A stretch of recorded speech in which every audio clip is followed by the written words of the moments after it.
നാരായണ നാരായണ നാരായണ നാരായണ നാരായണ.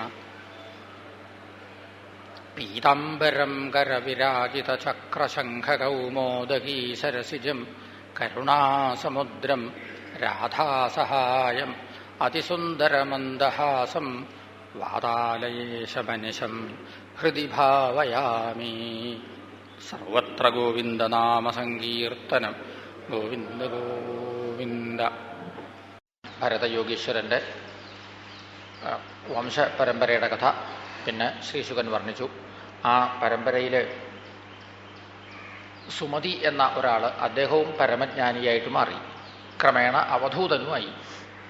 ആ പരമ്പരയിൽ മറ്റൊരാൾ പ്രതീഹൻ, അദ്ദേഹവും നല്ല ജ്ഞാനിയായി തീർന്നു. ഇനി വേറൊരാൾ ഗയൻ, അദ്ദേഹം പരമയോഗ്യനായ ഒരാളായിരുന്നു. അദ്ദേഹം അനേകം യജ്ഞങ്ങൾ ചെയ്തു. ഈ യജ്ഞ സമയത്ത് ദേവന്മാരെ വിളിച്ച് ഓരോ ഹവിർഭാഗങ്ങൾ അങ്ങനെ സമർപ്പിക്കുക, അങ്ങനെ പതിവുണ്ടല്ലോ. ദേവേന്ദ്രനെ ആഹ്വാനം ചെയ്ത് എത്രയാണ് അദ്ദേഹം സോമരസം സമർപ്പിച്ചതെന്നുള്ളതിന് കണക്കില്ല. അദ്ദേഹത്തിൻ്റെ യജ്ഞശാലയിൽ വന്ന് സോമരസം പാനം ചെയ്ത് ചെയ്ത് ചെയ്ത് ചെയ്ത് ദേവേന്ദ്രന് നല്ലോണം തലയ്ക്ക് ലഹരി പിടിച്ചു. മഘോനിമാദ്യത്തിരു സോമപീഠയെ, ഇത്രയും യജ്ഞം ചെയ്തു. പക്ഷെ അതോടൊപ്പം അദ്ദേഹം പരമജ്ഞാനിയും ആയിരുന്നു. ദക്ഷകന്യകമാർ അദ്ദേഹത്തിനെ തണ്ണീർക്കുടം കൊണ്ട് ഭംഗിയായിട്ട് അഭിഷേകം ചെയ്തു എന്നൊക്കെയാണ് ഇവിടെ വർണ്ണിക്കുന്നത്. അദ്ദേഹത്തിനെ ഭഗവാന്റെ ഒരു അവതാരം എന്ന് വരെ ആളുകൾ പറയാറുണ്ട്. അത്ര മഹാത്മാവായിരുന്നു എന്ന് ചുരുക്കം. ആ പരമ്പരയിൽ വിരജൻ എന്ന ഒരാളുണ്ടായി. അദ്ദേഹത്തോടുകൂടി വംശം തന്നെ അവസാനിക്കുകയും ചെയ്തു. ഈ കഥകളെല്ലാം കേട്ടുകൊണ്ടിരുന്ന പരീക്ഷിത്തിന് വലിയൊരാഗ്രഹം, ഭരതനെപ്പോലുള്ളവർ ഭരിച്ചതല്ലേ ഈ ഭൂമി, ഈ ഭൂമിയുടെ സ്ഥിതിഗതികളൊക്കെ എന്താണ് എന്നാണ് അദ്ദേഹത്തിൻ്റെ ചോദ്യം. പിന്നെ ഭൂഗോള വിവരണം ആണ് ആരംഭിച്ചത്. ഭൂമി എന്ന് പറഞ്ഞാൽ പരന്നതാണ് എന്ന ധാരണ പഴയ ഭാരതീയർക്കുണ്ടായിരുന്നില്ല. ഭൂമി ഗോളമാണ് എന്ന് തന്നെയാണ് അവർ പറഞ്ഞിരുന്നത്. ഭൂഗോളം എന്നാണ് ഭാഗവതത്തിൽ പറയുന്നത്. അപ്പോൾ ഗോളത്തിൻ്റെ ആകൃതി എങ്ങനെയാണ് എന്ന് ചോദിച്ചാൽ അതിപ്പോൾ ഇപ്പോഴും ശരിക്ക് തീർച്ചപ്പെട്ടു എന്ന് സംശയമാണ്. ഇതേവരെ ശാസ്ത്രജ്ഞന്മാർ പറഞ്ഞിരുന്നു കോഴിമുട്ടയുടെ ആകൃതിയാണ് എന്ന്. ഇപ്പം പറയുന്നുണ്ട് പേരക്കയുടെ ആകൃതിയാണ് എന്ന്. ഇനി നാളെ വേറൊന്ന് പറയുമോ, അത് നല്ല നിശ്ചയമില്ല. അതിൽ ഭാഗവതത്തിൽ പറയണത് പകുതി വിടർന്നിരിക്കുന്ന താമരപ്പൂ പോലെയാണ് ഈ ഭൂമി എന്നാണ്. ആകാശത്തിൽ നിന്ന് നേരെ താഴോട്ട് നോക്കുമ്പോഴത്തെ കഥയാണ് ഈ പറഞ്ഞത്. അങ്ങനെ പറയാൻ കാരണമുണ്ട്. താമരപ്പൂവിൻ്റെ ആകൃതി എങ്ങനെയാണ്? നടുവിൽ കർണിക, അതിൻ്റെ 4 പുറവും കേസരങ്ങൾ, അതിന് 4 പുറവും ചെറിയ ഇതള്, അതിന് 4 പുറവും വലിയ ഇതള്. അങ്ങനെയാണല്ലോ. ഈ ഭൂമിയുടെ ഒത്ത നടുവിൽ കർണികയുടെ സ്ഥാനത്ത് മഹാമേരു പർവ്വതം നിൽക്കുന്നു. ഈ മഹാമേരു പർവ്വതത്തിൻ്റെ 4 ഭാഗവും ഭൂവിഭാഗം ആണ്. അതിന് 4 പുറവും സമുദ്രം, അതിന് 4 പുറവും ദ്വീപ്, അതിന് 4 പുറവും സമുദ്രം. ഇങ്ങനെ 7 ദ്വീപുകളും 7 സമുദ്രങ്ങളുമായിട്ട് അങ്ങനെ വർത്തിക്കുന്നു. അതുകൊണ്ടാണ് മുകളിൽ നിന്ന് താഴോട്ട് നോക്കിയാൽ വിടർന്നിരിക്കുന്ന താമരപ്പൂ പോലെ എന്ന് തോന്നും എന്ന് പറഞ്ഞത്. ഈ മഹാമേരു പർവ്വതത്തിന് പല വിശേഷങ്ങളുമുണ്ട്. ഭഗവാന്റെ വാമനാവതാര ഘട്ടത്തിൽ കാലിങ്ങനെ ഉയർന്ന് അണ്ഡകടാഹം വരെ എത്തി. അവിടെയും നിന്നില്ല, പിന്നെ അവിടുന്ന് അങ്ങോട്ടും ഉയർന്നു. അണ്ഡകടാഹത്തിൻ്റെ അറ്റം അങ്ങോട്ട് പിളർന്നു. മുകളിലുണ്ടായിരുന്ന കാരണജലം ഭഗവാന്റെ പാദത്തിലൂടെ ഒഴുകി വീണു. ആദ്യം വീണത് ഈ മഹാമേരുവിൻ്റെ ശിഖരത്തിലായിരുന്നു. അത് സീത, ചക്ഷുസ്, ഭദ്ര ഇങ്ങനെയുള്ള ശാഖകളായിട്ട് അങ്ങോട്ട് ഒഴുകി. അത് പിന്നെ കൂടിച്ചേർന്നു, പിന്നെ അത് പൊട്ടിപ്പടർന്നു. ഇങ്ങനെ കൂടിച്ചേർന്നും പൊട്ടിപ്പടർന്നും വലിയ നദിയായിട്ട് ഒഴുകി. അതാണ് ഇന്ന് ഭാരതഭൂമിയിൽ ഒഴുകിക്കൊണ്ടിരിക്കുന്ന ഗംഗാനദി. വിഷ്ണുപതി എന്നാണ് അതിൻ്റെ പേര്. വിഷ്ണുവിൻ്റെ പാദത്തിലൂടെ ഒഴുകി വന്നത് എന്നർത്ഥം. അങ്ങനെ ഒരു വിശേഷം പോരാ. അഷ്ടലോകപാലന്മാരുടെയൊക്കെ ആസ്ഥാനം ഈ മഹാമേരുവിൻ്റെ മുകൾ ഭാഗത്താണ്. ബ്രഹ്മാവിൻ്റെ ആസ്ഥാനവും ഈ മഹാമേരുവിൻ്റെ മുകൾ ഭാഗത്താണ്. ഇത് കനകമയമായ ഒരു പർവ്വതമാണ്. ഏതുകൊണ്ട് നോക്കിയാലും മഹാമേരു വളരെ വിശേഷം എന്ന് വേണം പറയാൻ. ഈ മഹാമേരുവാകുന്ന കർണിക ഇനി 4 ഭാഗവും. മുമ്പ് പറഞ്ഞല്ലോ, പ്രിയവ്രതൻ കുറച്ചു കാലം രാജ്യം ഭരിച്ചു എന്നും അദ്ദേഹത്തിൻ്റെ രാജ്യഭാരം കഴിഞ്ഞപ്പോഴേക്കും ഭൂമി 7 സമുദ്രങ്ങളും 7 ദ്വീപുകളും ആയിട്ട് വിഭജിക്കപ്പെട്ടു എന്നൊക്കെ. അതിൽ ജംബു എന്നു പേരുള്ള ദ്വീപ് അദ്ദേഹത്തിൻ്റെ ആദ്യപുത്രനായ അഗ്നിധരനാണ് കിട്ടിയത്. അദ്ദേഹത്തിന് 9 പുത്രന്മാരുണ്ടായിരുന്നു. അദ്ദേഹത്തിന് ഈ ലോകം വിട്ടു പോവാറായപ്പോൾ തനിക്ക് കിട്ടിയ ദ്വീപ് 9 വിഭജിച്ചു. 9 പുത്രന്മാർക്കും ആണ് കൊടുത്തു. അങ്ങനെയാണ് അദ്ദേഹം പോയത്. ഇന്നത്തെ മനുഷ്യർക്ക് ഈ ജംബൂദ്വീപിൽ മാത്രമേ പോകാൻ പറ്റുള്ളൂ. ജംബൂദ്വീപിൻ്റെ 4 ഭാഗവും ഉപ്പ് സമുദ്രം ആണത്രേ. നമ്മളിപ്പോൾ 4 ഭാഗത്തേക്ക് ചെന്നാലും ഉപ്പ് സമുദ്രത്തിലാണ് ചെന്നെത്തുക. അതിനപ്പുറം പ്ലക്ഷം, ശാൽമലി തുടങ്ങിയിട്ടുള്ള ദ്വീപുകളിലേക്കൊന്നും ഇന്നത്തെ മനുഷ്യർക്ക് പ്രവേശനമില്ല. ഈ ജംബൂദ്വീപിൽ ഒന്ന് പര്യടനം നടത്തിയാൽ അവിടെ ധാരാളം ഭക്തന്മാരെ കാണാം, നല്ല നല്ല സ്ഥലങ്ങൾ ധാരാളം കാണാം. ശ്രീശുകൻ ഇപ്പോൾ പരീക്ഷത്തിനെയും കൊണ്ട് ഒരു പര്യടനം നടത്തി എന്നങ്ങോട്ട് വിചാരിക്കുക നമുക്ക്. എന്നുവെച്ചാൽ മനസ്സുണ്ടാവുണ്ടോ ഈ പര്യടനം? അങ്ങനെ മഹാമേരു പർവ്വതത്തിൻ്റെ 4 ഭാഗവും അങ്ങനെ വട്ടത്തിൽ കിടക്കുന്ന പ്രദേശം ഇളാവൃതം എന്ന് അതിന് പേര്. ഈ പ്രദേശത്തിനൊരു വിശേഷമുണ്ട്. പുരുഷവർഗത്തിന് അവിടെ പ്രവേശനമില്ല. സംഗതിവശാൽ ഏതെങ്കിലും ഒരു പുരുഷൻ അങ്ങോട്ട് കയറി ചെന്നു നോക്കിയാൽ അപ്പോൾ ആ ആള് സ്ത്രീയായിട്ട് മാറും. ഭാഗവതത്തിൽ തന്നെ ഒരു കഥയുണ്ട്. ഒരു രാജകുമാരൻ ആൺകുതിരയുടെ പുറത്ത് കയറി ആ പ്രദേശത്ത് ചെന്നു എന്ന്. അതോടുകൂടി രാജകുമാരൻ രാജകുമാരിയായി, ആൺകുതിര പെൺകുതിരയുമായി. അങ്ങനെയാണ് കഥ. ആ പ്രദേശത്ത് പുരുഷനായിട്ടാകെ ഒരാൾ മാത്രം, സാക്ഷാൽ പരമശിവൻ. അദ്ദേഹം ശ്രീപാർവതിയോട് കൂടിയിട്ട് അവിടെ വർത്തിക്കുന്നുണ്ട്. സംഘർഷണമൂർത്തിയായ ഭഗവാനെ അദ്ദേഹം സ്തുതിച്ചുകൊണ്ടേയിരിക്കുന്നു. നമുക്ക് മഹാദേവനെയും ഭഗവാനെയും ഒന്ന് നമസ്കരിച്ച് മറ്റൊരു രംഗത്തിലേക്ക് ചെല്ലാം. ഇളാവൃതത്തിൻ്റെ കിഴക്ക് വശം, അവിടെ ഭദ്രാശ്വം എന്ന പേര് ആ സ്ഥലത്തിന്. ഭദ്രശ്രവസ്സുകൾ എന്നു പേരുള്ള മഹർഷിമാർ ഹയഗ്രീവമൂർത്തിയായ ഭഗവാനെയാണ് സ്തുതിക്കുന്നത്. ഹയഗ്രീവൻ എന്ന് പറഞ്ഞാൽ, ഗ്രീവ എന്ന് പറഞ്ഞാൽ കഴുത്ത്, ഹയം എന്ന് പറഞ്ഞാൽ കുതിര. അപ്പോൾ കുതിരയുടെ തല വെച്ചിട്ടുള്ള ഭഗവാനെ എന്നർത്ഥം. ഭഗവാന്റെ ഈ ഹയഗ്രീവാവതാരം ഈ ഭാഗവതത്തിൽ വിസ്തരിക്കുന്നില്ല. അത് ദേവീ ഭാഗവതത്തിലും മറ്റു ചില പുരാണങ്ങളിലുമൊക്കെ വിസ്തരിച്ചിട്ടുണ്ട്. ഹയഗ്രീവമൂർത്തിയെ സ്തുതിച്ചുകൊണ്ടിരിക്കുകയാണ് ഭദ്രശ്രവസ്സുകൾ എന്നു പേരുള്ള മഹർഷിമാർ. അവർ സ്തുതിച്ചുകൊണ്ട് പറയണത് എന്താണെന്നോ? അഹോ വിചിത്രം ഭഗവത് വിചേഷ്ടിതം ഭ്രന്തം ജനോയം ഹി മിഷൻ എന്ന പശ്യരി. അവിടുത്തെ ലീല അത്യത്ഭുതം എന്ന് വേണം പറയാൻ. ഇക്കണ്ട ആളുകളെല്ലാം കണ്ണു തുറന്നിരിക്കുന്നുണ്ട്, എന്നിട്ടോ ഒരാളെങ്കിലും ഒന്നും കാണണില്ല. കാണേണ്ടത് കാണണില്ല എന്നർത്ഥം. എന്താ കാണാത്തതെന്നല്ലേ? എല്ലാവർക്കും മരണമുണ്ട്. ആലോചിച്ച് നോക്കൂ. പ്രായം കൂടിയ ആളുകളൊക്കെ മരിച്ചു, പ്രായം കുറഞ്ഞ ആളുകൾ മരിക്കാറുണ്ട്, അയൽവക്കത്തുള്ളവർ മരിക്കാറുണ്ട്, ദൂരെയുള്ളവർ മരിക്കാറുണ്ട്, യോഗ്യന്മാർ മരിക്കാറുണ്ട്, മൂഢന്മാർ മരിക്കാറുണ്ട്. ഇത്രയും ആളുകളൊക്കെ മരിക്കുന്നത് തീർച്ചയല്ലേ? ഞാനും മരിക്കും എന്ന്. പക്ഷേ ഒരാൾക്കും ഈ ബോധം ഇല്ല. നമ്മളൊക്കെ എത്ര കരുതലുള്ളവരാന്നോ? കടയിൽ പോയിട്ട് എന്തെങ്കിലും ഒരു സാധനം വാങ്ങിയാൽ വില കുറഞ്ഞ സാധനമാണെങ്കിൽ പോലും ചോദിക്കും, ഇതിന് എത്ര ഗ്യാരണ്ടി ഉണ്ടെന്ന് ചോദിക്കും. 6 മാസം അല്ലെങ്കിൽ 1 കൊല്ലം എന്തെങ്കിലും പറയും. ഇത്രയേ ഉള്ളൂ എന്നാണ് പിന്നെ ചോദിക്കുക. ഏത് വസ്തുവിനാ ഗ്യാരണ്ടി?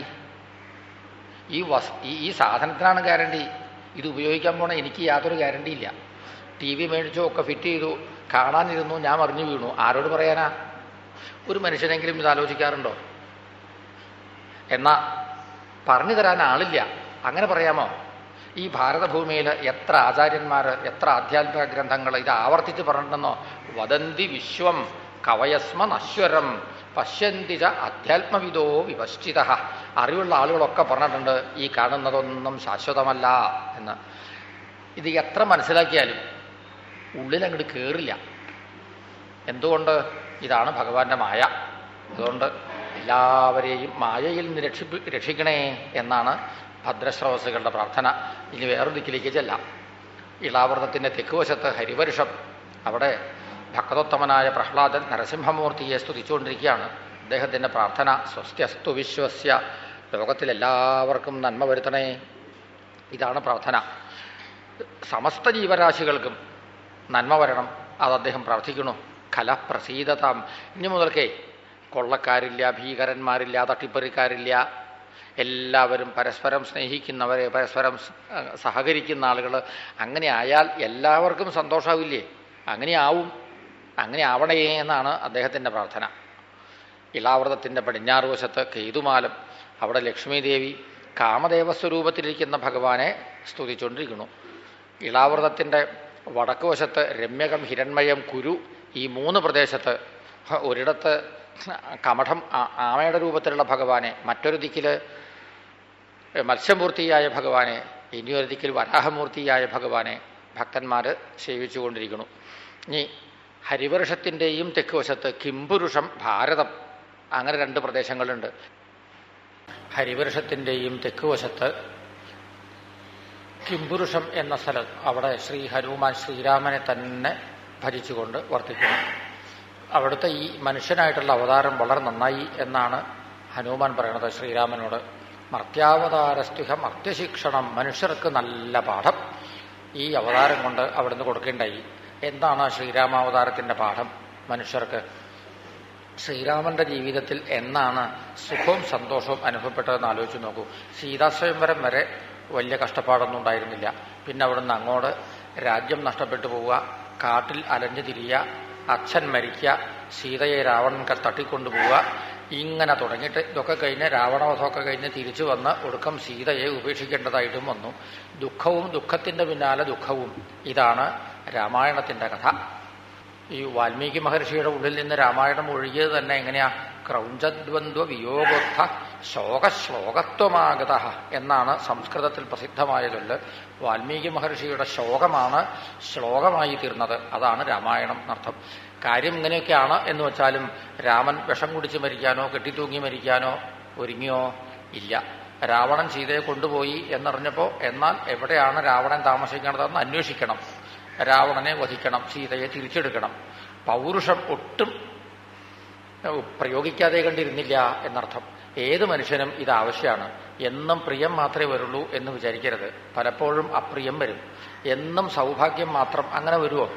ഇല്ല. പലപ്പോഴും ദൗർഭാഗ്യം വരും. ഏത് ദൗർഭാഗ്യത്തിനെയും ഏത് അപ്രിയത്തിനെയും ഏത് അനിഷ്ടത്തിനെയും ഏത് ആപത്തിനെയും ധൈര്യപൂർവ്വം നേരിടാൻ സാധിക്കണം. ഈ ധീരതയാണ് ശ്രീരാമാവതാരം കൊണ്ട് മനുഷ്യർക്ക് നൽകിയ പാഠം. അത് വളരെ കേമായി എന്നാണ് ഹനുമാൻ പറയണത്. ഇനി മറ്റൊരു സ്ഥലത്തേക്ക് ചെല്ല. ഭാരതഭൂമി ഈ കിംപുരുഷത്തിന്റെയും തെക്കുവശത്താണ്. ഭാരതഭൂമിയുടെ അധിഷ്ഠാന ദേവൻ നരനാരായണന്മാരാണ്. നരൻ നാരായണൻ രണ്ടുപേരുണ്ട്. നരൻ പുരുഷപ്രയത്നത്തിന്റെ പ്രതീകം, നാരായണനോ പുരുഷപ്രയത്നം വേണമെന്ന് വെച്ചാൽ അതിന് ഒരു പ്രചോദനം വേണ്ടേ? വേണം. ആ പ്രചോദകനാണ് നാരായണൻ. അപ്പൊ കൃഷ്ണനും അർജുനനും എന്നങ്ങോട്ട് വിചാരിച്ചാൽ മതി. കൃഷ്ണൻ പാർത്ഥസാരഥി പ്രേരകനായിട്ടിരിക്കുന്നു, പ്രയത്നിക്കുന്നത് നരനും. എന്നിട്ട് നാരദ മഹർഷിയാണ് ഈ നരനാരായണന്മാരെ സേവിച്ചുകൊണ്ട് അങ്ങ് ബദര്യാശ്രമത്തിൽ ഇങ്ങനെ കഴിഞ്ഞുകൂടുന്നത്. ഭാരതീയരെ മുഴുവനും മായയിൽ നിന്ന് രക്ഷപ്പെടുത്തണേ എന്നാണ് നാരദ മഹർഷിയുടെ പ്രാർത്ഥന. ഈ ഭാരതഭൂമി എന്ന് വെച്ചാൽ മറ്റ് ഭൂപ്രദേശം പോലെയാണ് എന്ന് വിചാരിക്കരുത്. കാരണം ഇവിടെ എത്ര പുണ്യനദികളാണെന്നോ, ഗംഗ യമുന എന്ന് തുടങ്ങിയിട്ട്, അതുപോലെ പുണ്യക്ഷേത്രങ്ങൾ കാശി രാമേശ്വരം എന്ന് തുടങ്ങി, പുണ്യ ആശ്രമങ്ങൾ നൈമിഷാരണ്യം ശതയൂപാശ്രമം എന്ന് തുടങ്ങിയിട്ട്, ഈ ആശ്രമങ്ങളിൽ ഈ ക്ഷേത്രങ്ങളിൽ ദർശനം നടത്തണം എന്ന് വിചാരിച്ച് പുറപ്പെട്ടാൽ, ഈ നദികളിൽ സ്നാനം ചെയ്യണം എന്നാഗ്രഹിച്ചാൽ അതൊക്കെ ചെയ്തതിൻ്റെ ഫലം തന്നെത്താൻ ഇങ്ങോട്ട് വരും. അത്രയ്ക്കുണ്ട് അതിൻ്റെയൊക്കെ ആ പാവനത്വം. ഇങ്ങനെ ഒന്നും രണ്ടുമല്ല, അനേകം. അതുകൊണ്ട് സ്വർലോകവാസികളായ ദേവന്മാർ പോലും ആഗ്രഹിക്കുന്നു ഭാരതഭൂമിയിൽ ജന്മം കിട്ടാൻ വേണ്ടിയിട്ട്. അവര് എന്നും ഭഗവാന്റെ മുമ്പിൽ പ്രാർത്ഥിക്കുകയാണ്, ഞങ്ങൾക്ക് അല്പം പുണ്യം ബാക്കിയുണ്ടെങ്കിൽ ഞങ്ങളെ ഭാരതഭൂമിയിൽ ജനിപ്പിക്കണേ എന്ന്. സ്വർഗലോകത്തിൽ ഇപ്പം എന്താ ഇല്ലാത്തത് എന്ന് ചോദിച്ചാൽ, അവിടെ തിന്നാനും കുടിക്കാനും വേണ്ടതൊക്കെ ഉണ്ട്. പക്ഷേ അവിടെ ഭക്തന്മാരാരുമില്ല. അതുകൊണ്ട് ഭഗവാന്റെ കഥ പറയണ ഏർപ്പാട് അവിടെ ഇല്ല. ഭാഗവത സപ്താഹം, നാമജപം, നാരായണീയ പാരായണം, ഈ മാതിരിയുള്ളതൊന്നും അവിടെ ഇല്ല എന്നർത്ഥം. ഉറങ്ങുക, ഉറക്കം കഴിഞ്ഞാൽ തിന്നു കഴിഞ്ഞാൽ ഉറങ്ങുക. ഇങ്ങനെയാണ് സ്വർഗലോകത്തിലെ ജീവിതം. ഞങ്ങൾക്ക് ഇത് മടുത്തു. ദേവന്മാർ പറയാണ്, ഭാരതഭൂമിയിൽ ചെന്നാൽ എത്ര ഭക്തന്മാരുണ്ട്. അവരെ നാമസങ്കീർത്തനാദികൾ ചെയ്തുകൊണ്ടിരിക്കുന്നത് കേൾക്കാം, അവർ ഈശ്വരകഥകൾ പറയണത് ഇങ്ങനെ കേൾക്കാം. അതുകൊണ്ട് ഞങ്ങളെ ഭാരതഭൂമിയിൽ ജനിപ്പിക്കണേ എന്ന് ദേവന്മാർ പ്രാർത്ഥിക്കുന്നു. നമ്മളെ നോക്കിയിട്ട് ദേവന്മാരെ അസൂയപ്പെടുന്നു എന്നാണ് ഇപ്പൊ ഈ പറഞ്ഞത്. നമ്മളൊക്കെ ഇപ്പൊ എന്താ ചെയ്യണേ? പക്ഷേ ഈ ഭാരതഭൂമി എന്ന് പറഞ്ഞാൽ ദരിദ്ര രാജ്യം. സമ്പന്ന രാജ്യത്തിൽ ചെന്ന സുഖ എന്നും പറഞ്ഞുകൊണ്ട് ഇവിടുന്ന് സമ്പന്ന രാജ്യങ്ങളിലേക്ക് അങ്ങോട്ട് ചെല്ലണു. അവിടെയുള്ള ആളുകൾക്ക് സമ്പത്ത് ധാരാളമുണ്ട്, പക്ഷേ മനഃശാന്തി മാത്രമില്ല. എന്നിട്ട് അവരൊക്കെ മനഃശാന്തി കൊതിച്ചുകൊണ്ട് ഇങ്ങോട്ട് വരുന്നു. അപ്പൊ അവരെ കണ്ടുപിടിച്ചിട്ടുണ്ട്, ഹരേ രാമെന്നും ഹരേ കൃഷ്ണ എന്നൊക്കെ ജപിച്ചാൽ മനഃശാന്തി ഉണ്ടാവും എന്ന്. ഇപ്പോൾ ഭാരതത്തിലുള്ള ആളുകളും ഹരേ കൃഷ്ണ എന്നും ഹരേ രാമെന്നൊക്കെ ജപിക്കാൻ തുടങ്ങിയിട്ടുണ്ട്. കാരണം എന്താണെന്ന് വെച്ചാൽ സായിപ്പ് പറഞ്ഞു, ഹരേ രാമെന്നും ഹരേ കൃഷ്ണ എന്നും ജപിച്ചാൽ മനഃശാന്തി ഉണ്ടാവും എന്ന്. സായിപ്പ് പറഞ്ഞാൽ പിന്നെ അത് ഒരു ചോദ്യം ചെയ്യാതെ കണ്ട് അംഗീകരിക്കാം. അത്രയ്ക്ക് അടിമത്ത മനോഭാവവും കൂടിയായി. പണ്ട് ബ്രഹ്മാവ് നാരദിന് പറഞ്ഞു കൊടുത്തതാണ്, ഹരേ രാമ ഹരേ കൃഷ്ണ എന്ന് ഷോഡശനാമം ജപിച്ചാൽ കലി തീരും എന്ന് സനിർധൂതകലിർഭവതി എന്നാണ് ബ്രഹ്മാവ് നാരദന് പറഞ്ഞു കൊടുത്തത്. അത് ഈ സംസ്കൃതത്തിൽ പറഞ്ഞപ്പോൾ ആർക്കും മനസ്സിലായില്ല, ഇംഗ്ലീഷിൽ പറഞ്ഞപ്പോൾ എല്ലാവർക്കും മനസ്സിലായി എന്ന് മാത്രം, രണ്ട് വ്യത്യാസമൊന്നുമില്ല. അങ്ങനെ ഈ ജംബുദ്വീപിന്റെ വർണ്ണന അവസാനിപ്പിച്ചു. ജംബുദ്വീപിന്റെ 4 ഭാഗവും ഉപ്പ് സമുദ്രമാണ് എന്ന് പറഞ്ഞല്ലോ. ഇതിനപ്പുറത്ത് പ്ലക്ഷം, ശാൽമലി, കുശം, ക്രൗഞ്ചം, ശാകം, പുഷ്കരം 6 ദ്വീപുകളുണ്ട്. ഈ 6 ദ്വീപുകളിലും പ്രിയവ്രതന്റെ 6 പുത്രന്മാരാണ് രാജ്യകാര്യങ്ങളൊക്കെ നിർവഹിച്ചുകൊണ്ടിരിക്കുന്നത്. ഓരോരുത്തരും അവനവന് കിട്ടിയ ദ്വീപ് അവനവന്റെ മക്കൾക്ക് വീതിച്ചു കൊടുക്കുന്നുണ്ട്. അവിടെയൊക്കെ ഈശ്വരഭജനം ഭംഗിയായിട്ട് നടക്കുന്നുണ്ട്. ഒരു ദിക്കിൽ സൂര്യനെയാണ് ഈശ്വരനായി കാണുന്നത്, മറ്റൊരു ദിക്കിൽ വായുവിനെയാണ്, വേറൊരു ദിക്കിന് വെള്ളത്തിനെയാണ്, ഇനിയൊരു ദിക്കിൽ അഗ്നിയെയാണ്. എല്ലായിടത്തും ഈശ്വരഭജനമുണ്ട്. ഏത് രൂപത്തിൽ ഈശ്വരനെ കണ്ടാലും ദോഷമൊന്നുമില്ല കേട്ടോ. സർവദേവ നമസ്കാര കേശവം പ്രതി ഗച്ഛതി. ഏത് ദേവനെ നമസ്കരിച്ചാലും സാക്ഷാൽ ഭഗവാനിലാണ് ആ നമസ്കാരം എത്തിച്ചേരുക. ഏത് നദിയിൽ കൂടി പോയാലും അവസാനം കായലിലെത്തും, പിന്നൊടുക്കം സമുദ്രത്തിലും എത്തിച്ചേരും. ഈ രഹസ്യം ഭാരതത്തിലുള്ള ആളുകൾക്കൊക്കെ പണ്ടേ തന്നെ അറിയാമായിരുന്നു. പിന്നെ ലോകാലോക പർവ്വതത്തിനെ കുറിച്ചും പറഞ്ഞു. പിന്നെ ഇനി ആകാശത്തിലേക്ക് ചെന്നാൽ അവിടെ അനേകം ഗ്രഹോപഗ്രഹങ്ങളുണ്ട്. ഇനി ആ ചിത്രം. നാരായണ നാരായണ നാരായണ നാരായണ നാരായണ സർവത്ര ഗോവിന്ദ നാമ സങ്കീർത്തനം. ഗോവിന്ദ ഗോവിന്ദ.